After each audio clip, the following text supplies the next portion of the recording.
మూడో ప్రపంచ test championship లో ఫైనల్ చేరాలంటే భారత్ ఎన్ని మ్యాచ్లు గెలవాలి, ఏ జట్లతో ఎన్ని ఆటలు ఆడుతున్నారో ఇప్పుడు మనం తెలుసుకుందాం. ప్రపంచ టెస్టు ఛాంపియన్షిప్ 2023-25 పాయింట్ల పట్టికలో ప్రజెంట్ టీమిండియా నెంబర్ 1 ప్లేస్ లో ఉంది.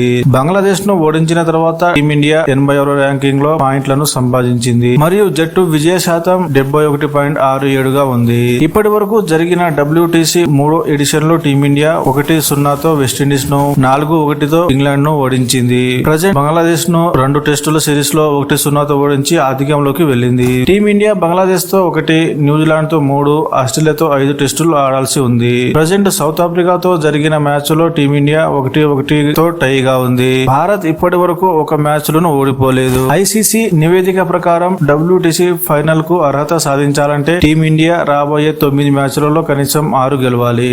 సొంత గడ్డపై బంగ్లాదేశ్ తో 1 టెస్టు, న్యూజిలాండ్ తో 3 టెస్టులు భారత్ ఆడనుంది. అప్పుడు జట్టు విదేశీ భూభాగంలో 5 ఆటలు ఆడవలసి ఉంటుంది. అంటే ఆస్ట్రేలియా దేశంలో ఫైనల్ కు అర్హత సాధించాలంటే ICC వరల్డ్ టెస్ట్ ఛాంపియన్షిప్ పాయింట్ల పట్టికలో భారత్ అగ్రస్థానంలో నిలవాలి. 5 మ్యాచ్లు గెలిచి డ్రా చేసుకున్న భారత్ ఫైనల్ టికెట్ దక్కుతుంది. ఇక ఇతర జట్ల గురించి మాట్లాడినట్టయితే ఆస్ట్రేలియా పాయింట్ల జాబితాలో 2వ స్థానంలో ఉంది మరియు WTC ఫైనల్ కు చేరుకోవడానికి తీవ్రంగా పోరాడుతుంది. ఫైనల్ చేరాలంటే ఆస్ట్రేలియా 4 గేమ్లు గెలవాలి లేదా 3 గేమ్లు గెలిచి ఒక గేమ్ ను డ్రా అయినా చేసుకోవాలి. అదనంగా ప్రస్తుతం పాయింట్ల పట్టికలో 3వ స్థానంలో ఉన్న న్యూజిలాండ్ తమ మిగిలిన 8 గేమ్లలో కనీసం 6 గెలవాలి లేదా 5 గేమ్లు గెలిచి ఒక గేమ్ ను డ్రా చేసుకోవాలి. మొత్తానికి భారత్, ఆస్ట్రేలియా, న్యూజిలాండ్ జట్ల మధ్య తీవ్రమైన పోటీ ఉంది.